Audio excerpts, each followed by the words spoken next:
Imagine being abandoned to die by the very people sworn to protect you, stranded in the most unforgiving, freezing ocean on Earth.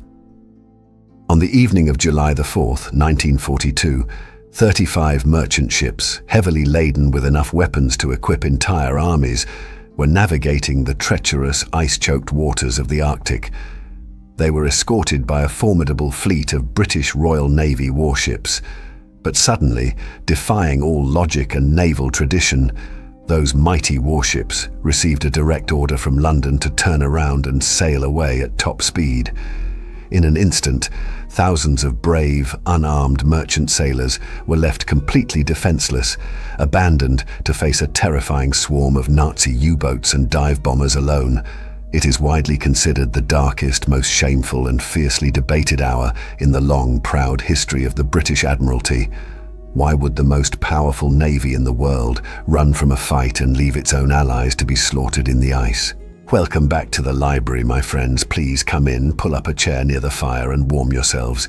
You will need it, for the history we are delving into tonight is as bitterly cold and merciless as the Arctic winds. We are looking at the tragedy of Convoy PQ-17, a story of staggering courage, catastrophic misjudgment, and a command decision that still sparks absolute fury among naval historians today. To understand the sheer scale of this disaster, we must cast our minds back to the desperate summer of 1942. The Second World War was hanging in the balance. The Soviet Union was locked in a brutal, bloody death struggle with the German Wehrmacht on the Eastern Front. They desperately needed tanks, aircraft, and ammunition to survive. Winston Churchill and President Franklin D. Roosevelt knew that if the Soviet Union fell, the full, undivided might of the Nazi war machine would turn back towards Britain. They had to keep the Soviet army fighting no matter the cost, and the cost was to be paid in human lives on the most dangerous, terrifying supply route on the planet, the Arctic convoys. These convoys sailed from Iceland around the frozen northern coast of occupied Norway and into the Soviet ports of Murmansk and Archangel. It was a nightmare journey. Sailors faced towering waves, blinding blizzards, and temperatures so low that sea spray froze instantly, turning ships into top-heavy icebergs that could capsize in seconds. If a man fell overboard, the freezing water would kill him in mere minutes. But the weather was only half the danger. The jagged coast of Norway bristled with German Luftwaffe air bases and hidden submarine pens, and lurking in the deep fjords was the ultimate terror of the seas, the mighty German battleship Tirpitz, the sister ship to the infamous Bismarck, a floating fortress capable of destroying an entire convoy single-handedly. Into this icy hell sailed Convoy PQ-17. It was the largest and most valuable convoy assembled up to that point. 35 merchant vessels, mostly American, carrying nearly 200,000 tons of vital war materials. To protect this precious cargo, the Royal Navy assembled a magnificent escort.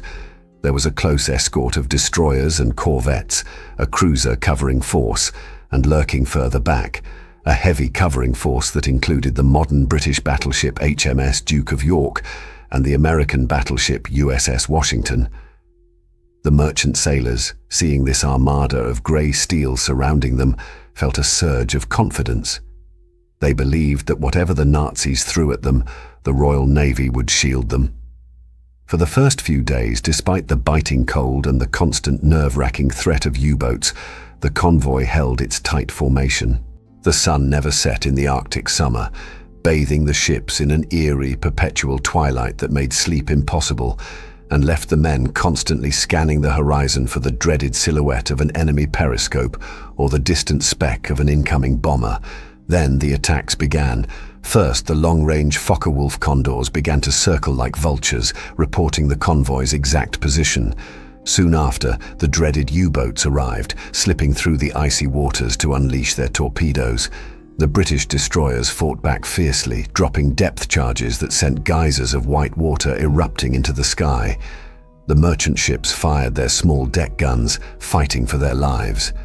Despite taking some losses, the convoy was holding its own.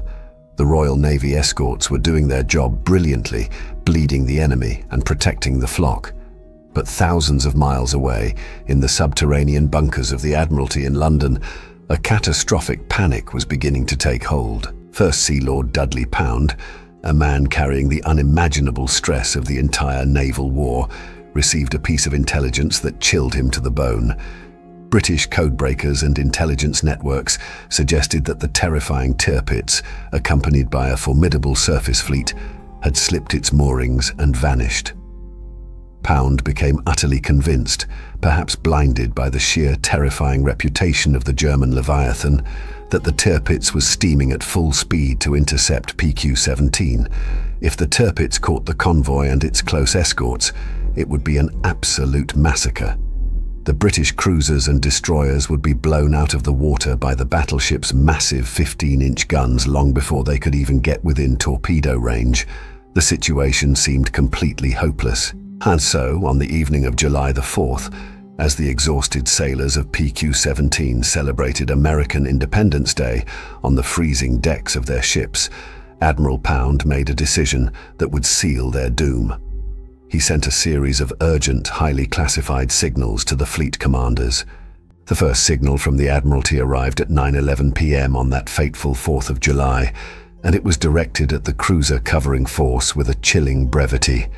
Cruiser force withdraw to the westward at high speed. This was alarming enough, but the next two messages arriving in rapid succession sealed the doom of PQ-17.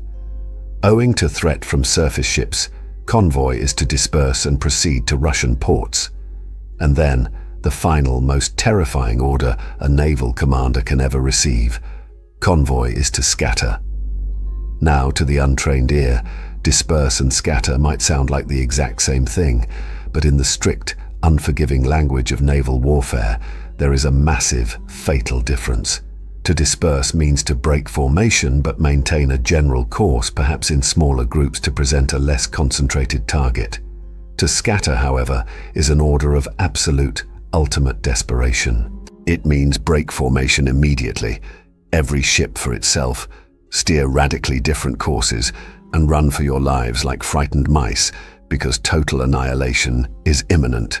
Commander Jack Broom, leading the close escort of destroyers, read the decrypted signals with absolute disbelief and a sickening pit forming in his stomach.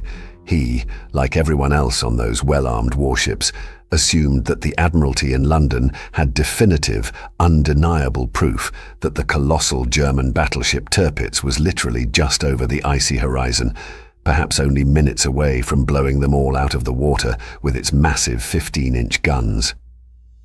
Military discipline is absolute, and orders from the First Sea Lord must be obeyed without question.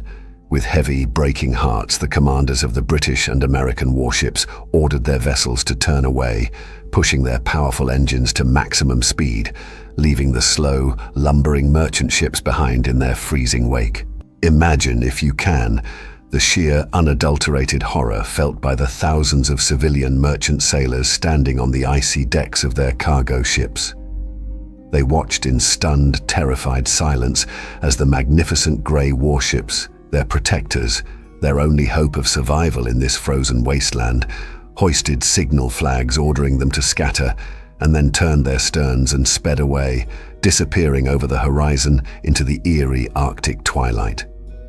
The feeling of absolute abandonment, of utter inexplicable betrayal must have been suffocating. They were completely alone.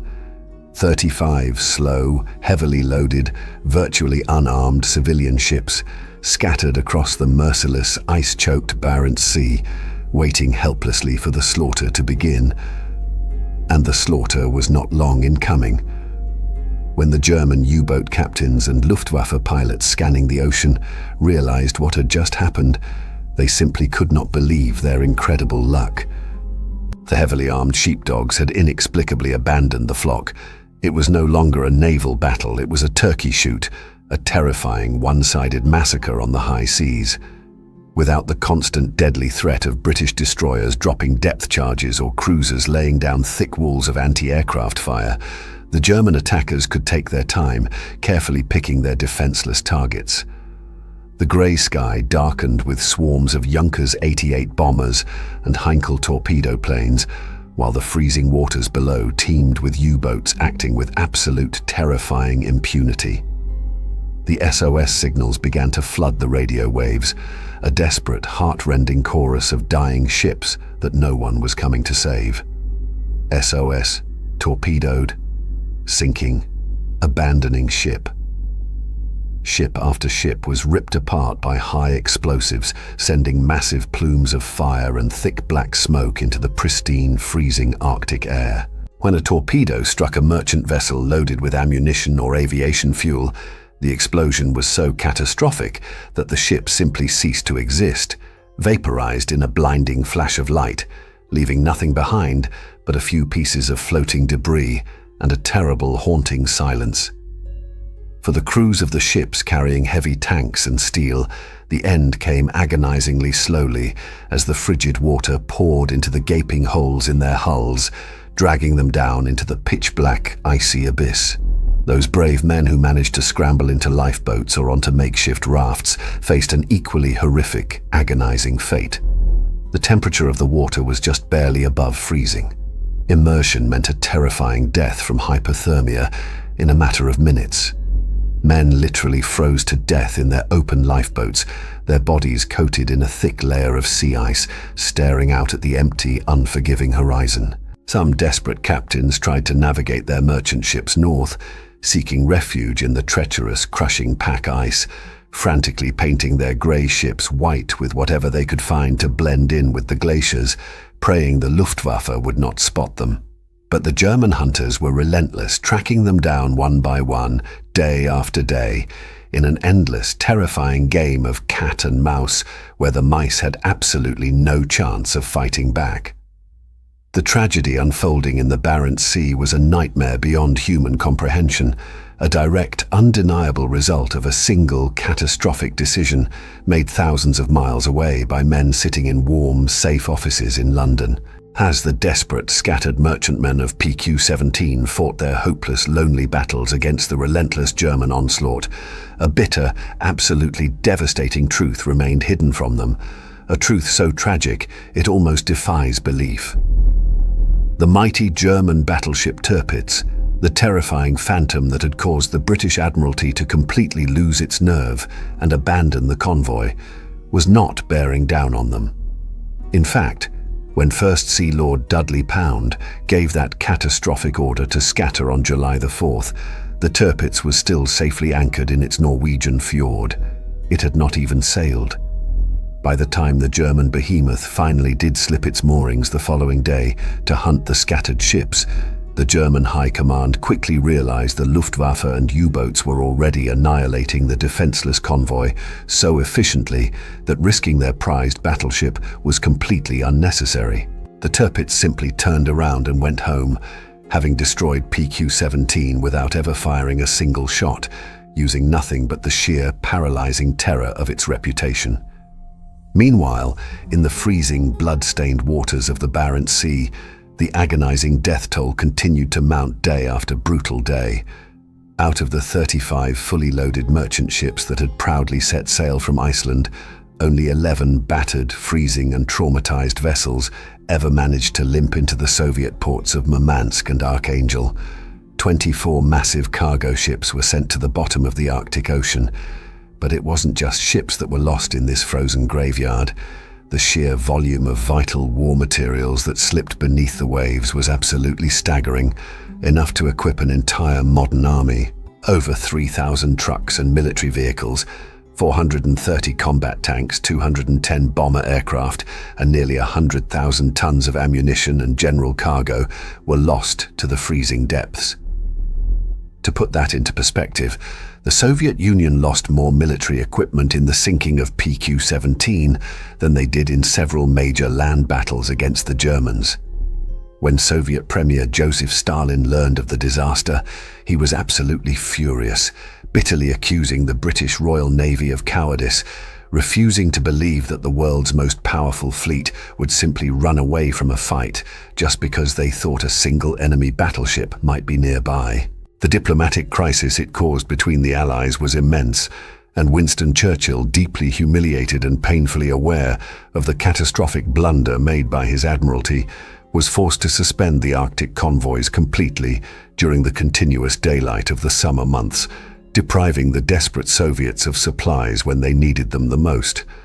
But beyond the destroyed tanks, the sunken steel, and the angry politicians, we must remember the human cost, the hundreds of brave civilian merchant sailors who froze to death in open lifeboats or drowned in the pitch-black freezing water, men who had trusted the Royal Navy to protect them, only to be abandoned to the wolves.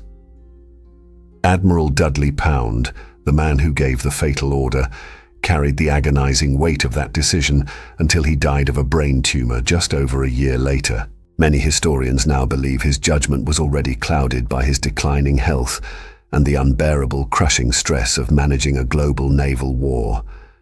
And so, as the fire crackles here in the library and the shadows grow long, we are left to ponder the heavy, terrible burden of command in wartime. Was Dudley Pound a coward who panicked at shadows, or was he a deeply stressed, exhausted man, making the best decision he could with faulty, terrifying intelligence, trying to save his precious warships from what he truly believed was certain annihilation? If you were sitting in the Admiralty that night, holding the fate of thousands of men in your hands, knowing the Tirpitz might be hunting them, would you have risked the Royal Navy, or would you have scattered the convoy? It is an incredibly difficult question, and I want to hear your thoughts, your verdicts, down in the comments below.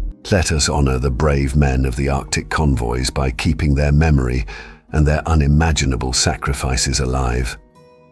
Thank you so much for joining me tonight for this difficult chapter of our shared history. If you appreciate these deep dives into the forgotten corners of the Second World War, please leave a like, subscribe to the channel, and perhaps share this video with a fellow history lover. Stay warm, keep reading, and until next time, good night.